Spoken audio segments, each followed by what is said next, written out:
Hey, this is Aaron, the metal theologian. Fuck, my fucking settings are right there.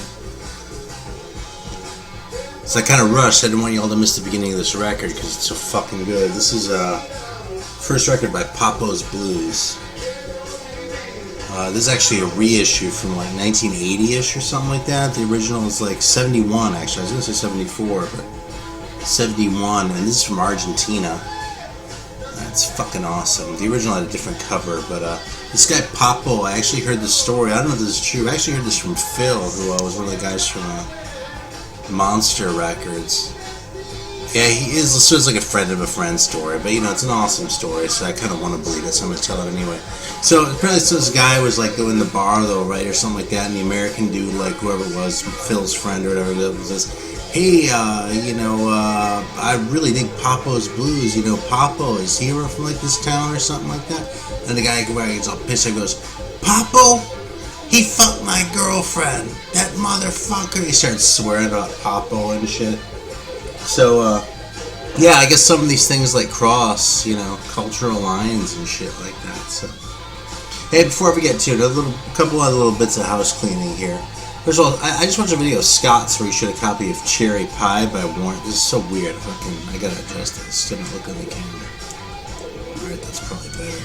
Alright, yeah, he showed a copy of Cherry Pie by Warrant. You know, there's a record that it always reminded me of, and I couldn't place what it was. And it was kind of fucking bothering me. I just realized what it was. It's this one. This fucking Negative Land record. Doesn't that kind of look like Cherry Pie a little bit? Oh, this is earlier, I'll have you know. No, it's not. It's 91. I was fucking way off in my head. I don't know why. This is such a big deal when it came out, this record. Anyway, I still dig it. I don't play it very often, but I saw them live once. I'm kind of proud to say it. So. Alright, got a little bit more house cleaning, but I'm going to drink a soda first. I'm not sure how long this soda thing is going to last, I gotta say, because I don't know, I'm just getting tired of it. Maybe I'm just like not in the headspace today, but it's kind of gone from being, oh, I really want a soda, I better make a fucking video. Now it's kind of like, oh shit, if I make a video, I have to drink a goddamn soda. I don't even really want one. Anyway, this is I did that Dracula's Blood one, which was really good. Maybe this one will be so good it'll bring me back around. This is the Cooper's Cave Wild Cherry Cream Soda. And, I don't remember where this is from. You'd think I'd remember this shit after a while. Glens Falls, New York, it says. It's that Wawa. See, my video's out of sync when I'm doing that shit. Fuck, I dropped the goddamn cap. Alright, let's see how this fucker is.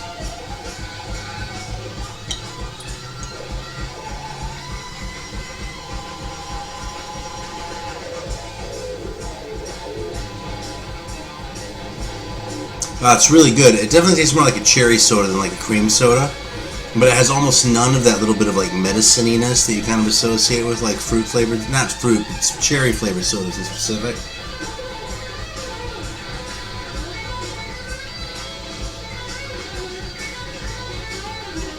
That's tasty. I don't know if I get it again. It's not the greatest thing ever. It's definitely worth trying. It's an unusual flavor for a soda.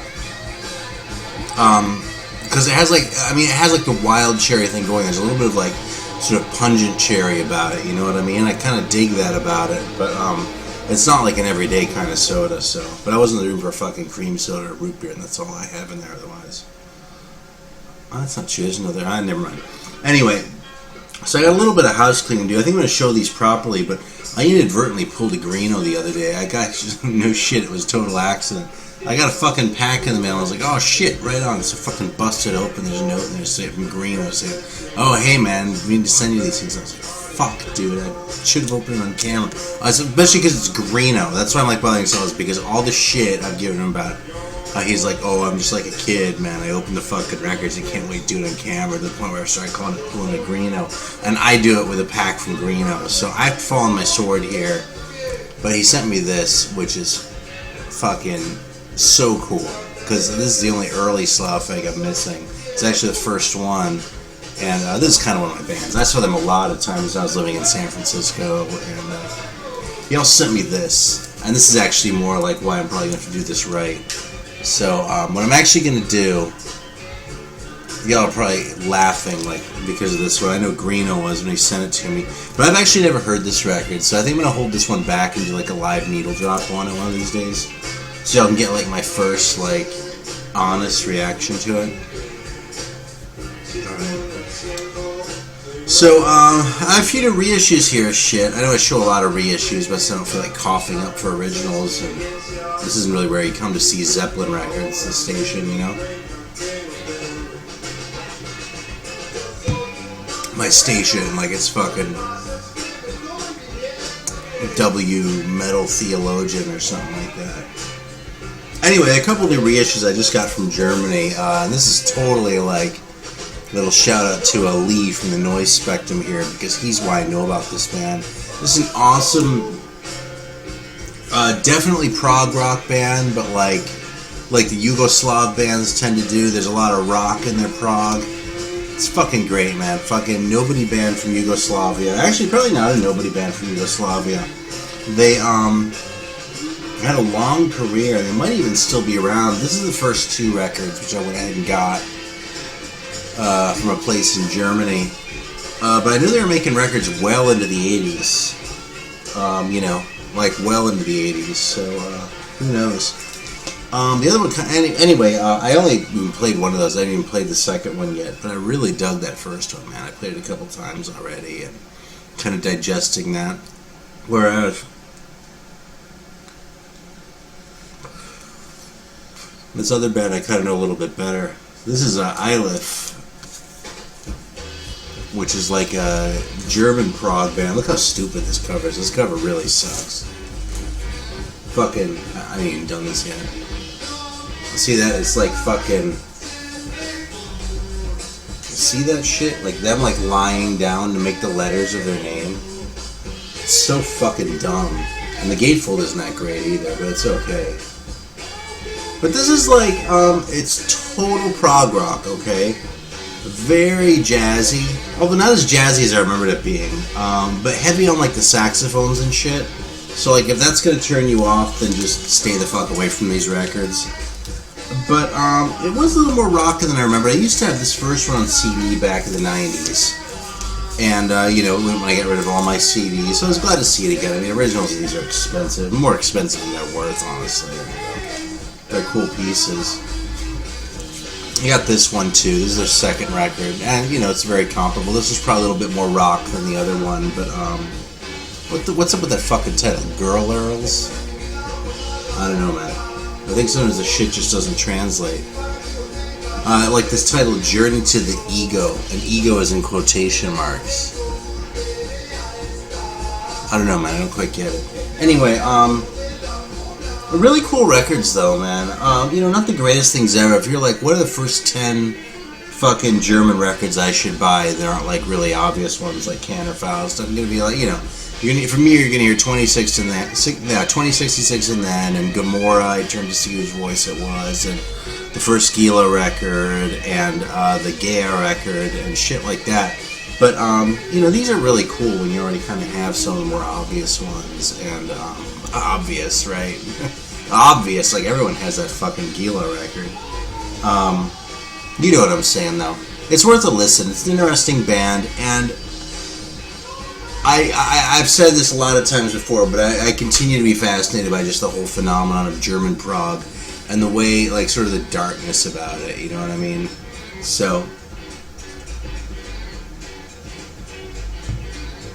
I've read shit about people theorizing about how, like, these boomer kids were, like, fucking dealing with what they knew their parents had been up to during World War II in Germany.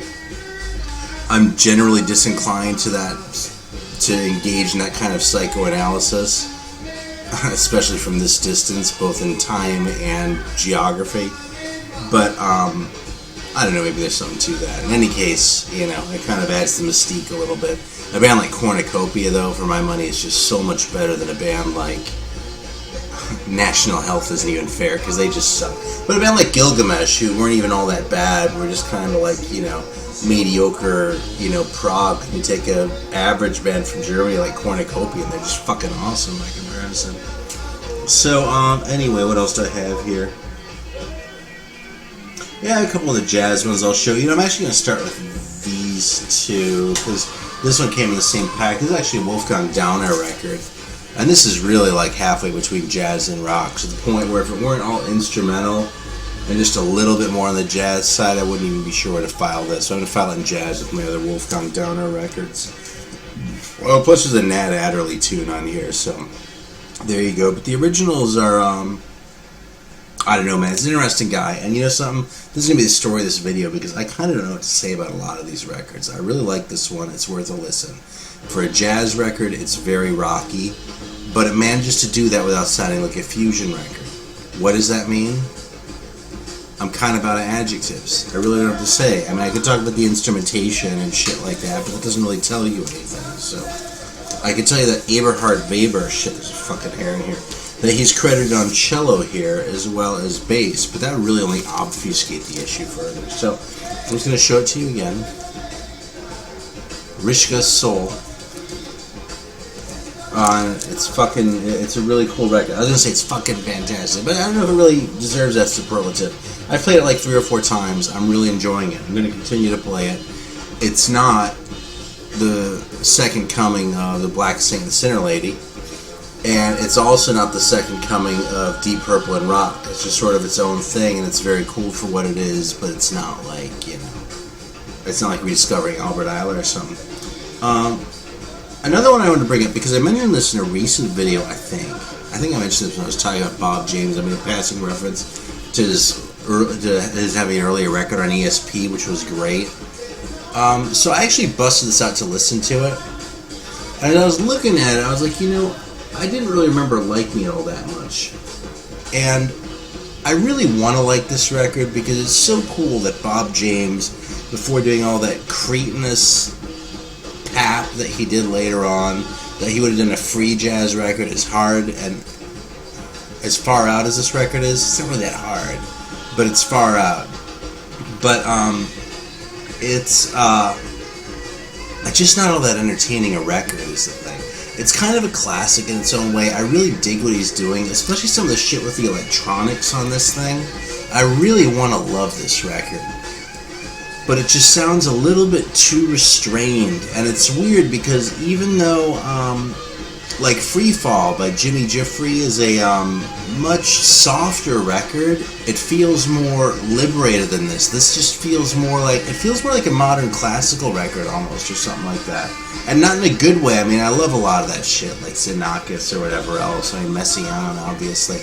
But this just feels a little bit too, I don't want to say contrived, because that sounds so pejorative, but almost like we're going to go as far as we think we can right now, and that's sort of our agenda right now. And so, I don't know, man. So here it is. That's what it looks like. It has Bar Phillips on it. People talk about him in the vinyl community and shit.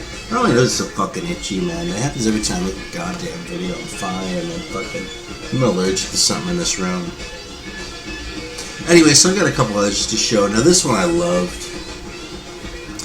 Pretty straightforward trio record. This is a European one. I got a few Euro jazz ones here because I was trying to grab those when I see them. The Joe Hyder Trio, about whom I know pretty much nothing. Looks like a German production. Oh, fuck, dude. I don't know a goddamn thing about this.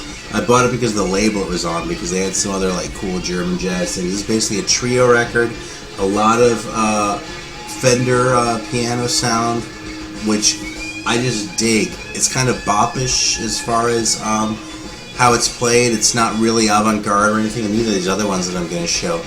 But it just does it for me. I don't know, this is just a really enjoyable record. I've been playing it a lot. Same thing with this one. This one is more acoustic. I don't know what the fuck that is. Tricrotism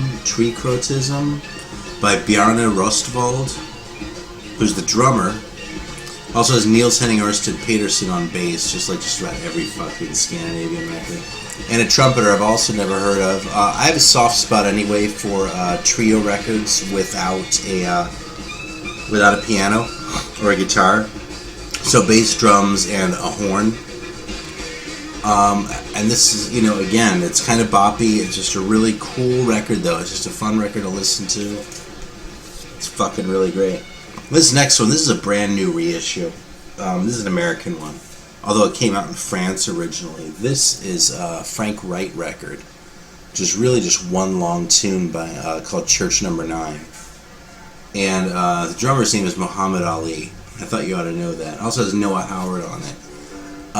This is just fucking awesome. It's very free and hard, but it's also very listenable. There are sort of catchy parts into it. It sort of like goes way out, and then it kind of brings you back into something sort of marchy in a way that isn't quite at Albert Eiler's level, but does sort of tap into some of what I really like about Albert Eiler. So, yeah, I totally recommend this record, actually. This is a cool one. Apparently it was super rare for a long time, and this reissue is just, made it available again. Kind of wish the top of my copy weren't seam split, but what the hell, so I'm not into bitching about condition, because I'd rather have a record than not have a record, So sort of transitioning back over, this is, someone else showed this already, actually. This is Karsten, what's his fucking name? Karsten Meinert, I guess, called To You. And this is also a really enjoyable record. This one owes a lot to Coltrane. This is, to the later Coltrane specifically, okay? They even do Naima on it. It's 68. Has a lot of that sort of droney, sort of developing a theme, but like sort of building over like, I would say sheet of sound, because you think of like Coltrane playing like his wild harmonics, and it's really more sort of building the tones and sort of building the clusters of sound, like in the later Coltrane records, really. I would probably compare this to like Meditations or something like that, but it's not as heavy-handed as that. It's a little bit more sort of, maybe not reserved, but not quite as aggressive as that. A very listenable record. I've only got one left, so I'm not going to flip the record. And I don't have a lot to say about it either. It's Christian Svint. And this is a Finnish record, actually, if I'm not mistaken. Yeah, Christian Svint. Playing with Heikki Sarmanto and Tapani Taminen. Yeah, sounds like some fucking Finns on this record, huh? Which is why I had to snap it up, of course, for friends and relatives. It's another one that's very boppish. It's, sounds like a mid-60s record. Really nothing... No great new trails being blazed here, but just a really cool record. And I don't know, I really like, I've been enjoying checking out these 60s Euro jazz records before like European jazz went down the path of like, Willem Breuker, but like Peter Brutzmann and Derek Bailey and Evan Parker and those guys, even though I love that shit. This earlier stuff where they're sort of finding their way there and experimenting a little bit with the modes and playing a lot of bop bass stuff, experimenting a little bit with the electronics and sort of finding their way into that. I just find to be really interesting records, and even if a lot of them aren't like groundbreaking, not every record has to be groundbreaking. If I listen to groundbreaking records, I'd have a great record collection. Actually, I wouldn't. I'd probably about half my records I would actually never play. And I would probably only have about 30 records, so, and people talk about shit like Bruce Springsteen, and I hate that shit. Fuck that,